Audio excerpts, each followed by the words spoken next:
अम्मी हमें कुछ नहीं होगा, आप परेशान मत होइए।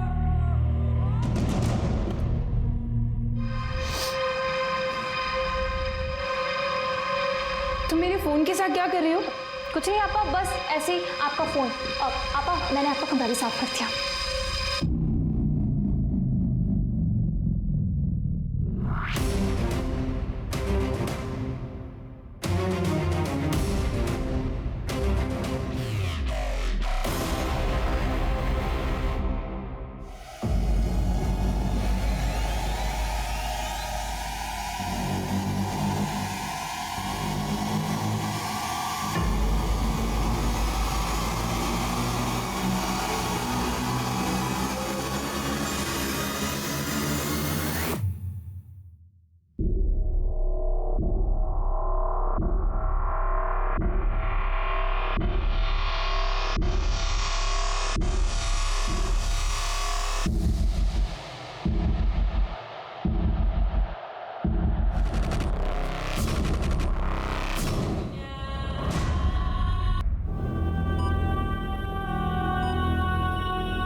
लड़की को केरोसिन डाल के जलाया गया है, काफी हद तक बॉडी जल चुकी है, बहुत नाजुक हालत है इसकी। सर जीनत और रुबीना अपने कमरों में ही थी, मैं भी सोने ही जा रही थी। सना तो किचन की साफ सफाई कर रही थी और फिर वो, हाँ सर, सफाई करके वो कचरा फेंकने के लिए बाहर ही गई होगी, तभी उस पर। आपने हमला करने वाले को देखा था? नहीं देखा था सर, सना की चीख सुनकर हम लोग बाहर आए थे तो वहाँ कोई भी नहीं था। मेरी बच्ची थी, अकेली जल रही थी, चीख रही थी। आप लोगों को किसी पर डाउट है? वो आयुष और उसके दोस्तों ने किया होगा अपने बाप के कहने पर, हम लोगों को नीचा दिखाने के लिए। सर कादिर जी, अपने बेटे को कहिए कि पुलिस का काम पुलिस को ही करने दे। गलत क्या कहा उसने? हाँ, वरना आप ही बताइए, हमारी बच्ची के साथ ऐसा कौन कर सकता है? ये कुलदीप किसी भी हद तक गिर सकता है चुनाव जीतने के लिए। कोई सबूत है आपके पास? अपनी राजनीति को अपने पास रखिए, किसी की जान से बढ़कर नहीं है आपकी राजनीति और ये चुनाव।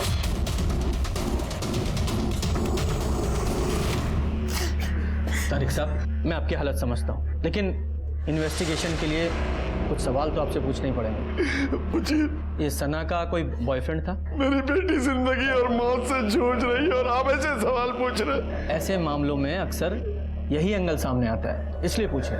नहीं सर, ऐसा कुछ भी नहीं था। अगर कोई बॉयफ्रेंड नहीं था तो कोई स्टॉकर जो उसका पीछा कर रहा हो, परेशान करता हो?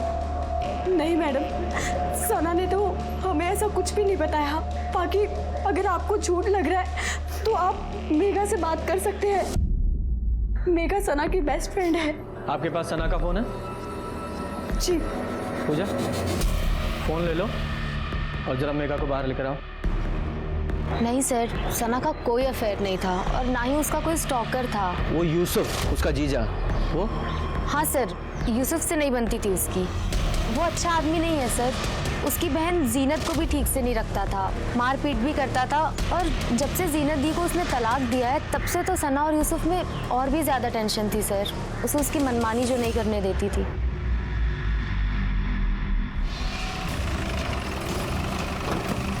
सर, रैम सिंह को सिक्योर कर लिया है।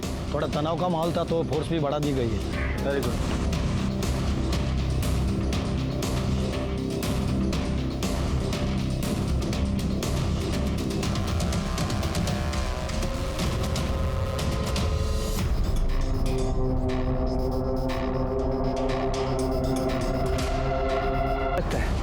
सना पे जो हमला हुआ वो कॉम्युनल हो सकता है सर? मतलब सना इतनी रात को बाहर आएगी, इस बात का हमलावर को पता होना, और फिर उसके ऊपर हमला करके इतनी आसानी से भाग जाना, मुझे बात पच नहीं रही है सर। अब ये मामला पर्सनल है या कम्युनल, जो भी है, लेकिन इस बेचारी सना के साथ तो बहुत बुरा हुआ ना। वो देखो सीसीटीवी फुटेज कलेक्ट करो, तब तक मैं इस कुलदीप से बात करके आता हूँ। सर देखिए इंस्पेक्टर साहब, आप मेरी बात का विश्वास कीजिए, हमारा इस सब से कोई लेना देना नहीं है। सच बात तो यह है कि मैं खुद डरा हुआ हूं कि कहीं गलती से भी इसमें मेरा नाम आ गया तो मैं तो जीता हुआ चुनाव हार जाऊंगा। उनके घर में कम मसले हैं जो उन्हें किसी बाहर वाले की जरूरत पड़ेगी। कैसे मसले? क्या मतलब है आपका? सर मतलब ये है कि उन लोगों के हिसाब से ना सना बहुत ही ओपन माइंडेड लड़की थी और उसके अपने लोगों को उसका रहन सहन पसंद नहीं था, इसलिए सब। जो बोलना है खुल के बताओ। दरअसल यूसुफ, आपकी पिछले दिनों उसी से मुलाकात भी हुई होगी, आप उससे क्यों नहीं पूछते?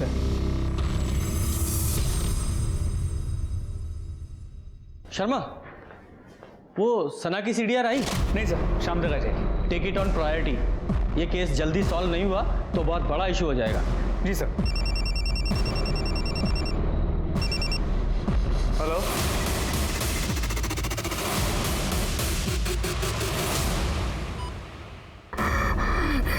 हाँ बोल बेटा, बोल बेटा, किसने किया है सब? तूने देखा उसे? हाँ, बोल। हाँ बोल बेटा। सना, डॉक्टर। कोमा में जाने से पहले हमने रिकॉर्ड किया था। जब ये होश में आई थी तो आपने हमें इन्फॉर्म क्यों नहीं किया? फोन नहीं कर सके सर, परेशान थे, पर वीडियो तो रिकॉर्ड किया है ना हमने। अब जाके अरेस्ट कीजिए उन लोगों को। तारिक साहब, वीडियो में कुछ भी क्लियर नहीं है, ऐसे कैसे अरेस्ट कर लें किसी को भी? सर वो क्लियर तो बोल रही है साफ साफ कुलदीप का बेटा, और कुलदीप का सिर्फ एक ही बेटा आयुष। आप जाइए, पकड़िए उसको, तोड़िए, सब बोल देगा वो। तुम्हारी और आयुष की कोई पर्सनल दुश्मनी है? सर वो क्लियर कट नाम ले रही है सना। किसी का भी नाम नहीं लिया है उसने, सिर्फ कुछ कह रही है जो समझ में नहीं आ रहा है। ये जो आप कर रहे हैं ना, ये मैं होने नहीं दूंगा। क्या कर रहे हैं हम लोग, और अब क्या नहीं होने देंगे? बचा रहे हैं कुलदीप और उसके बेटे को। क्या दिया है उन लोगों ने आपको जो आपको ये सब करना पड़ रहा है? देखिए, हमें ना ही किसी ने कुछ दिया है और ना ही हम किसी को बचाने की कोशिश कर रहे हैं। हम लोग सिर्फ अपनी इन्वेस्टिगेशन कर रहे हैं और जब तक हमलावर पकड़ा नहीं जाता हमारे लिए सब बराबर हैं, समझिए आप। तारिक साहब, यूसुफ, जरा मेरे साथ बाहर आइए, आप लोगों से कुछ बातें करनी है। मेरी बेटी के साथ इतना बुरा हुआ है और आप हम ही पे ब्लेम कर रहे हैं। तारिक साहब, उसकी कई वजह हैं, क्योंकि सना के तौर तरीके आपको पसंद नहीं थे। इसके अलावा वो बहुत आज़ाद ख्याल की थी, दूसरे धर्मों के लोगों के साथ मेल जोल था उसका, और सबसे बड़ी बात, जीनत को बचाने के लिए आपको उसने थाने तक पहुंचा दिया था। गलत है ये, जिसने भी कहा है आपसे। आपकी और सना की बातचीत तो बंद थी ना, जीनत और इस यूसुफ को लेकर। हाँ, नाराज था मैं, मगर ऐसे थोड़ी ना कर सकता हूँ उसके साथ। आखिर बेटी है वो मेरी। और यूसुफ, तुम क्या कहना चाहते हो इस बारे में? सर ये बात सही है कि सना और मेरी नहीं बनती थी, लेकिन ना चाहते हुए भी हम दोनों एक दूसरे की फैमिली का हिस्सा है नहीं थे, भूल गए? जीनत को तलाक दे चुके हो तुम। सर वो गुस्से में हो गया था और मुझे इस चीज़ से फ़र्क नहीं पड़ता। मैंने तो जीनत को मना किया था कि ये बात किसी को बताना मत, लेकिन सर उसने मेरी सुनी नहीं। वो बहुत ज़्यादा मजहबी है। जीनत, चलो घर चलो, किसी को कुछ बताने की ज़रूरत नहीं। क्या पता चलेगा किसी को? अल्लाह को तो पता है ना, या उनसे भी छुपा लेंगे आप। चलो घर चलो। मना कर रही है ना वो, तो फिर क्यों पीछे पड़े उनके? और वैसे भी कोई पलकों पे नहीं बिठा के रखा तुमने उन्हें। सना, ये हमारा मियाँ बीवी का मामला है, तुम बीच में ना ही पड़ो तो ज़्यादा अच्छा है। तुम्हारी बीवी से पहले आप आए वो मेरी, फिक्र है मुझे उनकी। और मैं तो शुरू से ही कह रहा हूँ कि मुझसे गलती हो गई कि जीनत है कि मेरी बात सुनने को तैयार नहीं, और सना वो तो मुझे जेल पहुँचाने को तैयार है। तो प्रॉब्लम सॉल्व हो गई ना तुम्हारी, चलेगी वो कोमा में। और तारिक साहब, सना के कल्प्रिट जल्दी ही पकड़े जाएंगे।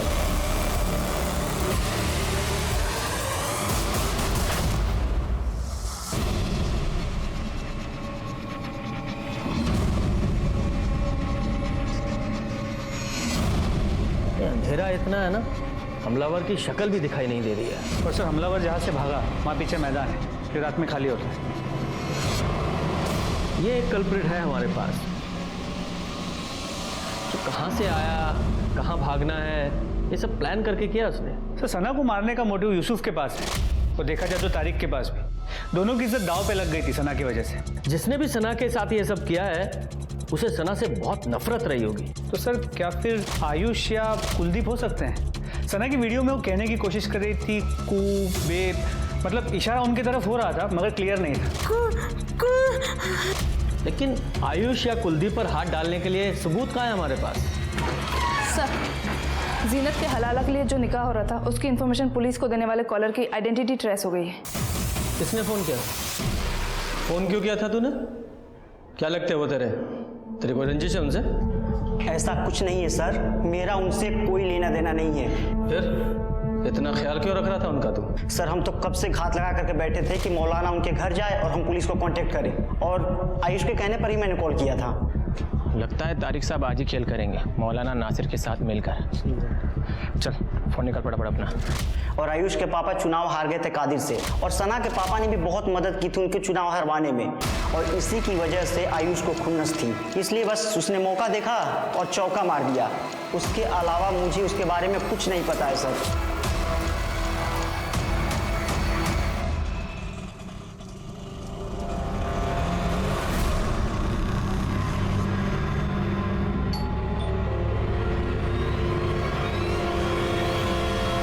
इस गौरव ने आयुष के कहने पर हमें कॉल किया था। एक बार बातचीत तो बनती है इस आयुष से। लेके आओ जरा से। सर सना के सीडीआर आ गए हैं। सना लगातार एक नंबर के कांटेक्ट में थी, दिन में 2 से 3 बार कॉल करती थी इस नंबर पर सर सना का अफेयर हो ऐसा मुझे नहीं लगता। ऐसा क्यों? सर जितने भी कॉल सना ने इस नंबर पर किए हैं 2 से 3 सेकंड से ज़्यादा बात नहीं हुई। अगर सर अफेयर होता तो बात लंबी चलती, और सर सामने से कभी इस नंबर से सना को कॉल नहीं आई। और एक बात सर, सना के कॉल लॉग से ये सारे नंबर डिलीट कर दिए गए थे। ये नंबर किसके नाम पर रजिस्टर्ड है? सर किसी सूरज शर्मा के नाम पर। सूरज शर्मा, पता करो क्या चक्कर है सूरज का। सर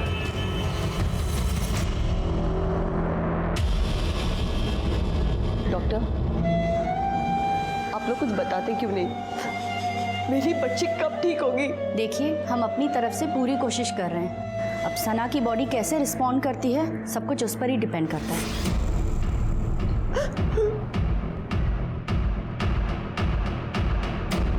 आयुष शहर से बाहर गया हुआ है जॉब इंटरव्यू के लिए? जी, आयुष का कल इंटरव्यू है दिल्ली में, और आप उसको क्यों ढूंढ रहे हैं? मैंने आपसे कहा ना कि उसने कुछ नहीं किया। उस रात वो घर में था अपने कमरे में। आप खामखा उस पर शक कर रहे हैं। शक हम नहीं, आप पैदा कर रहे हैं इस तरह अपने बेटे को शहर से बाहर भेजकर। और आपकी जानकारी के लिए बता देता हूँ, आपके बेटे आयुष ने ही जीनत की दूसरे निकाह का टिप पुलिस को दिया था।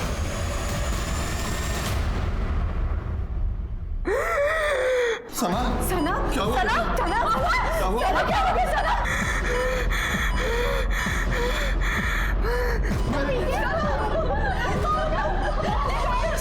मुझे चेक करने दीजिए। एक्सक्यूज मी, आप लोग बाहर जाइए, इन्हें बाहर लेकर जाइए।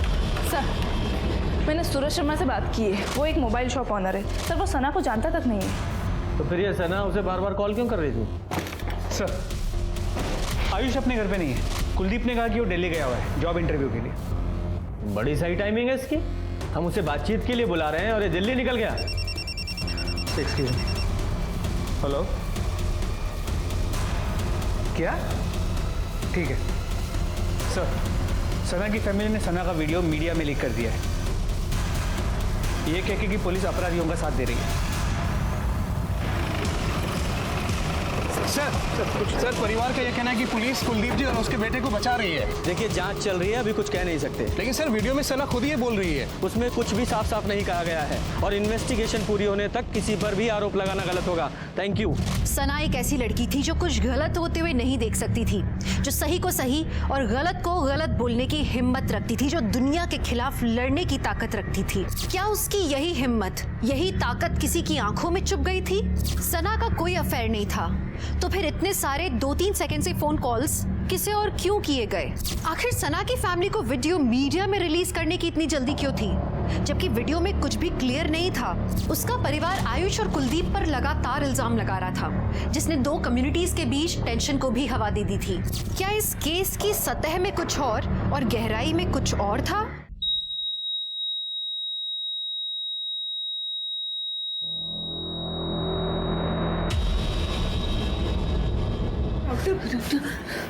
I'm sorry. She's no more.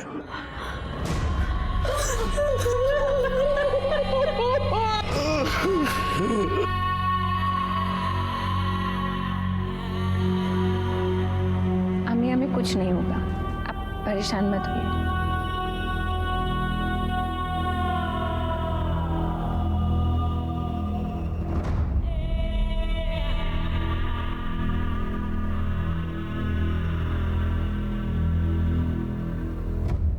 बहुत ही प्यारी और सुंदर लड़की है। बस कुलदीप भाई ठीक है, शादी की तारीख जल्दी निकाल लेते हैं। बिल्कुल जैसा आप कहे।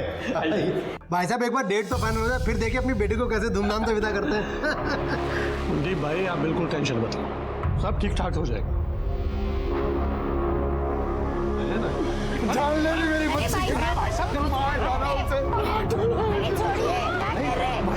छोड़िए, भाई साहब।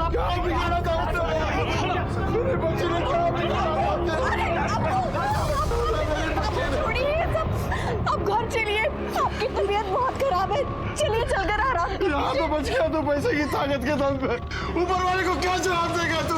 अब चलिए, मेरी बच्ची को मार। सर एक इन्फॉर्मेशन मिली है जो सना की दोस्त मेघा बताना भूल गई। क्या बताना भूल गई? सर कुछ महीनों पहले सना के लिए एक शादी का रिश्ता आया था, जिसे सना ने मना कर दिया। किसका रिश्ता? तो तुम सना से शादी करना चाहते थे और जब सना ने शादी करने से इनकार कर दिया तो मार डाला उसे और सारा इल्जाम कुलदीप और उसके लोगों पे लगा दिया। क्यों? सर ये बात आपको किसने कही? किसी ने भी कही हो, और सच है ना? सर सच है, लेकिन आधा सच है। तो पूरा सच तू बता दे। सर हम तारिक अंकल के पास गए थे निकाह की बात करने के लिए, लेकिन सना को लेकर नहीं, रुबीना के लिए। मुझे रुबीना से शादी करनी है। आमिर बेटा, शादी तो हमें भी करनी है रुबीना की, पर सना बड़ी है रुबीना से, तो पहले उसके लिए लड़का ढूंढकर उसकी शादी के बारे में सोचना होगा। अब्बू ये क्या कह रहे हैं आप? अगर आपा नहीं होती तो आप मेरी शादी कर देते इनसे। रुबीना, अब वो बात कर रहे हैं ना, बीच में क्यों बोल रहे हो? नहीं आंटी, इसमें रुबीना की भी रजामंदी जरूरी है। एक काम कर सकते हैं बेटा, अगर तुम्हें एतराज ना हो तो। सना के लिए तो हम लड़का ढूंढ ही रहे हैं, अगर तुम चाहो तो मैं बात करूं कादिर भाई से। अब्बू यहाँ पर एक्सचेंज ऑफर चल रहा है क्या? रुबीना नहीं तो सना सही, सना नहीं तो रुबीना सही। कैसी बात कर रही है तू? आमिर से अच्छा लड़का कहाँ मिलेगा तुम्हें? जरूरत भी नहीं है मुझे। और आमिर तुम यहाँ से सीधा बाहर चले जाओ, मेरे साथ शादी करने के बारे में सोचना भी मत। सर हूर ऊपर ही समझती थी खुद को वो। मुझे तो ना उसकी सोच पसंद थी और ना ही वो पसंद थी। मैंने तो उसका हाथ भी नहीं मांगा था निकाह के लिए, फिर भी बेइज्जती कर ली मेरी। पता नहीं किस चीज़ का घमंड था उसको इतना। तो उसका घमंड तोड़ने के लिए क्या किया तूने? सर मुझे कुछ करना ही नहीं पड़ा, क्योंकि मुझे तो रुबीना पसंद थी, इसलिए मैं सिर्फ रुका था कि कब सना का निकाह हो जाए और मैं तारिक अंकल से दोबारा बात करूं रुबीना के लिए। हाँ, तो सना ने तो तुम्हारी बेइज्जती की थी और रुबीना के लिए तुम्हें रुकना पड़ा, इंतजार करना पड़ा। अब सना चली गई तो उसे सबक भी मिल गया और तुम्हारा इंतजार भी खत्म हो गया। क्यों? सर मैं कोई बच्चा नहीं जो आपकी ऐसी जलेबी वाली बातों को मैं समझूंगा नहीं, इसलिए सर मैं कह रहा हूँ कि आप अपना टाइम मुझ पर मत ज़ाया कीजिए, क्योंकि आपको यहाँ पर कुछ नहीं मिलेगा।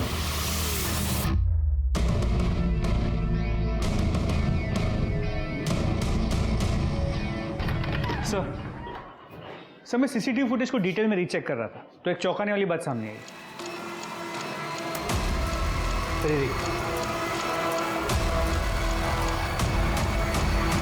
मैं सीसीटीवी फुटेज को डिटेल में रीचेक कर रहा था तो एक चौंकाने वाली बात सामने आई। देखिए ये रुबीना कर क्या रही है? सर अब आगे देखिए।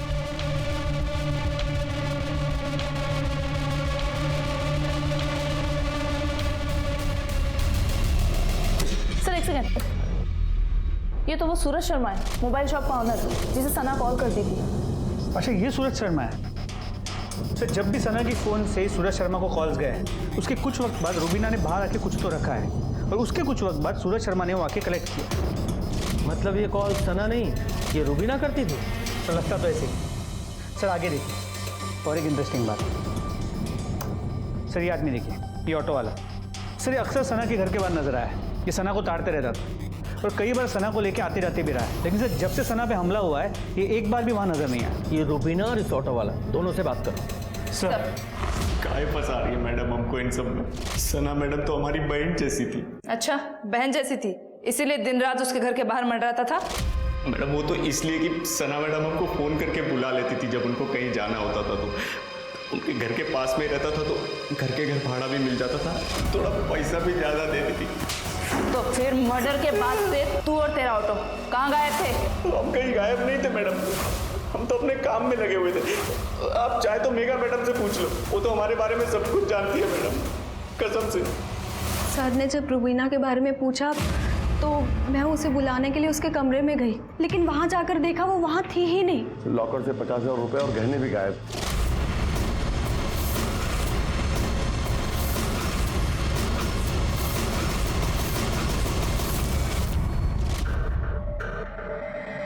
दो दिन पहले सना की मौत हुई है और अभी रुबीना घर से गायब है। ये आप लोगों के घर में चल क्या रहा है? शर्मा,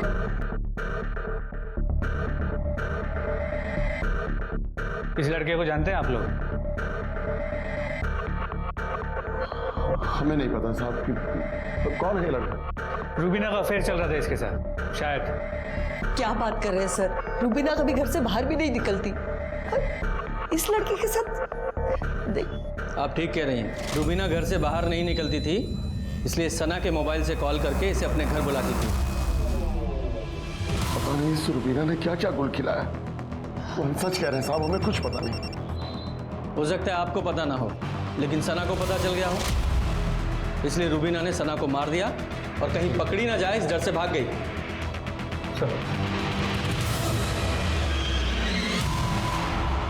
सर ऑटो वाले के बारे में मेघा से बात हुई, उसने कंफर्म किया है कि वो और सना दोनों उसे अच्छे से जानती और रेगुलरली उसी के ऑटो में आती जाती थी। पूजा, इस ऑटो वाले पे नजर रखो, क्योंकि इस तरह के लोग ही अक्सर छुपे हुए आशिक निकलते हैं। अरे साहब मैं कह रहा हूँ मैंने कुछ नहीं किया, आप मुझे क्या आए? और ये कहाँ मिला? सर स्टेशन से उठाया इसे, भागने के चक्कर में था। रुबीना साथ नहीं थी, पैसे और जेवर बरामद कर लिए इससे। पिछली बार तो तू बच गया था, अब बोल शहर छोड़ के कहाँ भाग रहा था हैं? और रुबीना कहाँ है? बोल। सर मैं सच कह रहा हूँ सर, मैं कुछ नहीं जानता। झूठ बोलता है? रुबीना को अच्छे से नहीं जानता तो बिना जाने ये सारा माल तुझे देकर चली गई? वो मेरी कस्टमर थी, मेरी उधारी उस पे। कैसी उधारी? वो सर मैं मटका खिलवाता हूँ, रुबीना मेरे पास ही मटका खेलती थी और उसी की वजह से उसके ऊपर कर्जा चढ़ गया था। मटका मतलब सट्टा? हाँ लगभग वैसा ही। रुबीना को पैसों की ज़रूरत थी, इसलिए वो मटका खेलती थी, लेकिन मटका खेलने के लिए वो घर से नहीं निकल पाती थी, तो वो मुझे कॉल करके बुला देती। फिर वो अपना लकी नंबर लिख के गमले में रख देती थी और मैं जाकर वो पर्ची उठा लेता था। जितने हारने पर पैसे का लेन देन ऐसे ही होता था। करंटली रुबीना 1 लाख कर्जे में थी और ये पैसे उसी के जो उसने आज सुबह ही मुझे दिए।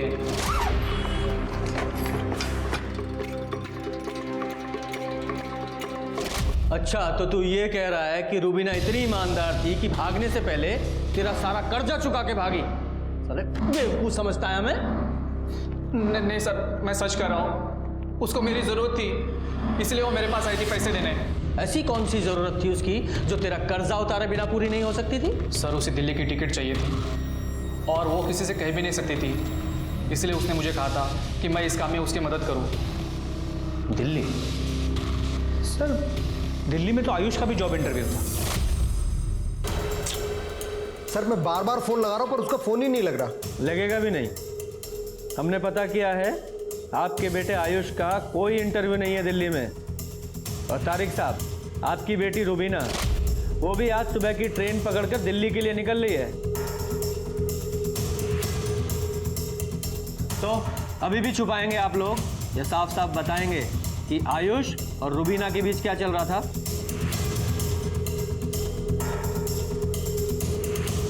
सर 1 साल पहले की बात है, हम सब लोग शादी में गए थे और रुबीना अकेली थी घर में। किसी वजह से हमें रास्ते से ही वापस लौटना पड़ा और जब हम रुबीना! नाम मत लेना हमारे इस गंदी जुबान से। तुम्हारी हिम्मत कैसे हुई यहाँ आने की? वो अंकल आयुष और रुबीना ने जो भी किया वो गलत था सर। बात बाहर जाती तो बदनामी के अलावा और कुछ नहीं हाथ लगता।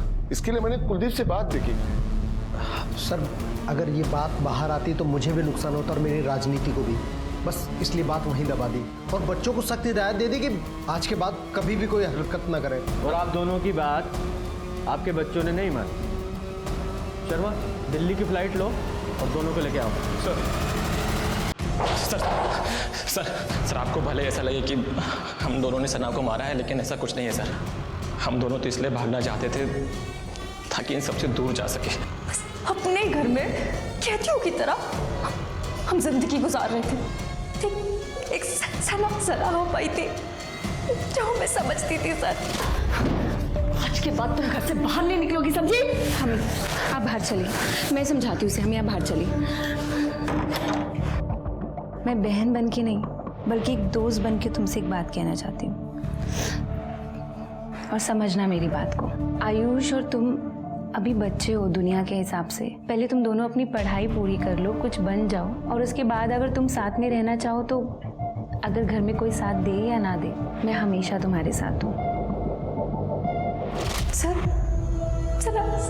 सना बस आई थी सर, लेकिन हम रुक नहीं सकते थे। हमारा दम घुटता था वहाँ पर। सिर्फ इसीलिए पैसे जोड़ने के लिए हमने मटका खेलना शुरू कर दिया सर।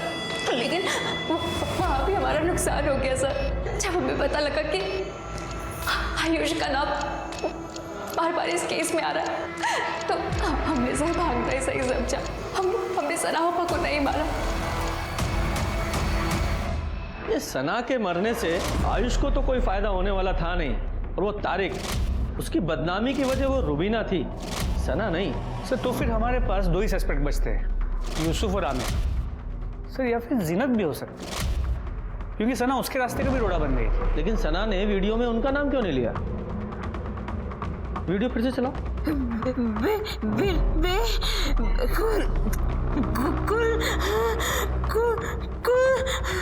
सना ने मरने से पहले अक्यूज का नाम बताने की कोशिश तो की, पर इससे पहले कि कोई समझ पाता वो शांत हो गई। क्या पुलिस की इन्वेस्टिगेशन की दिशा गलत थी? क्या सना के कत्ल और कातिल की वजह कुछ और थी जो पुलिस की इन्वेस्टिगेशन के दायरे के बाहर थी?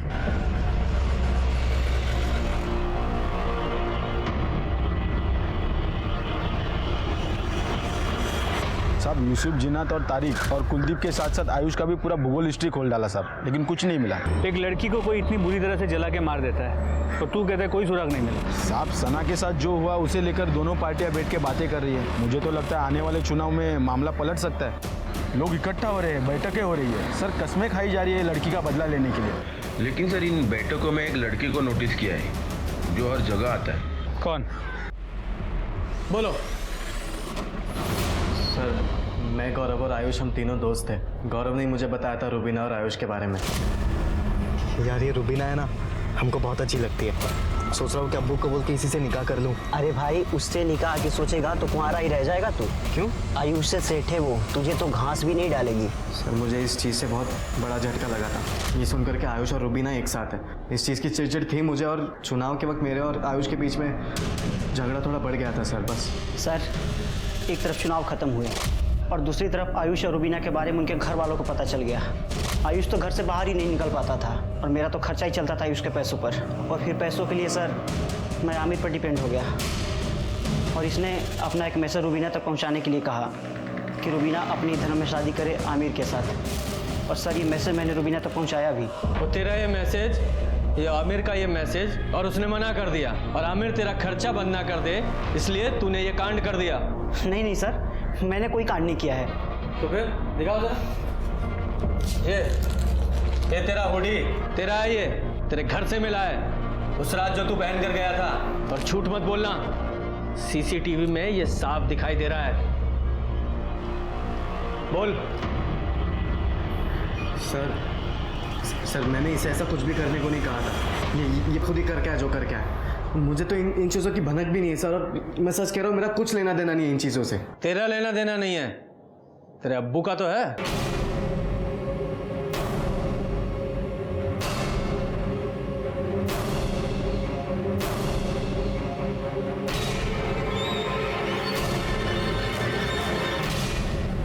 बोलिए कादिर साहब। तारिक ने मुझे सब बताया था, रुबीना और आयुष के बारे में। सब कुछ जानकर भी मैं एक ऐसी बच्चा ने लड़की का निकाह अपने इकलौते बेटे के साथ कैसे करा देता। मैंने इससे बात करने की कोशिश की, लेकिन इसे तो कुछ सुनना ही नहीं था। निकाह करना था उस रुबीना के साथ जो मैं कभी होने नहीं दे सकता था, इसलिए मैंने गौरव से बात की। लेकिन अंकल आमिर आपकी बात नहीं मान तो मेरी बात क्यों सुनेगा? बात मनमानी भी नहीं है, क्योंकि बात बहुत आगे बढ़ चुकी है। एक काम करोगे मेरा, जितने पैसे मांगोगे उतने पैसे दूंगा। पूरे 5 लाख रुपए दिए थे मैंने इस बेवकूफ को रुबीना को ठिकाने लगाने के लिए, लेकिन ये बेवकूफ सना को जलाया। मैं 2-3 दिन से रेकी कर रहा था और फिर मुझे पता चला कि वो रोज रात को कचरा फेंकने आती है। उस रात मैं रुबीना के घर के बाहर घात लगाए बैठा हुआ था, लेकिन सर उस दिन रुबीना की जगह सना वहां आ गई।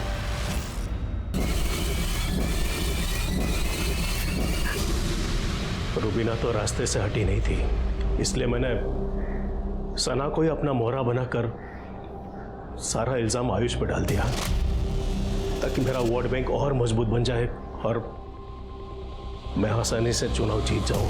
तो एक तीर से 2 निशाने लगाने की कोशिश कर रहे थे और खुद ही अपने पैर पर कुल्हाड़ी मार ली। अब कुल्हाड़ी मार ही ली है तो भुगतो।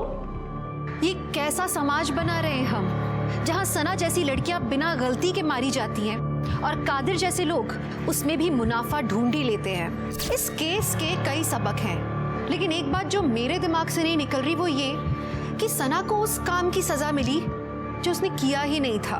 हमारे समाज को रिफॉर्म की जरूरत है, ये बदलाव हमें लाना होगा और शुरुआत हमारे घरों से होगी। तो चलिए, मैं दिव्यांका त्रिपाठी दहिया लेती हूँ आपसे विदा। कल फिर से मिलूंगी आपसे एक नए एपिसोड के साथ। तब तक देखते रहिए क्राइम पेट्रोल, सतर्क, विमेन अगेंस्ट क्राइम। एक औरत पर वार, अब हर औरत का भार। जय हिंद।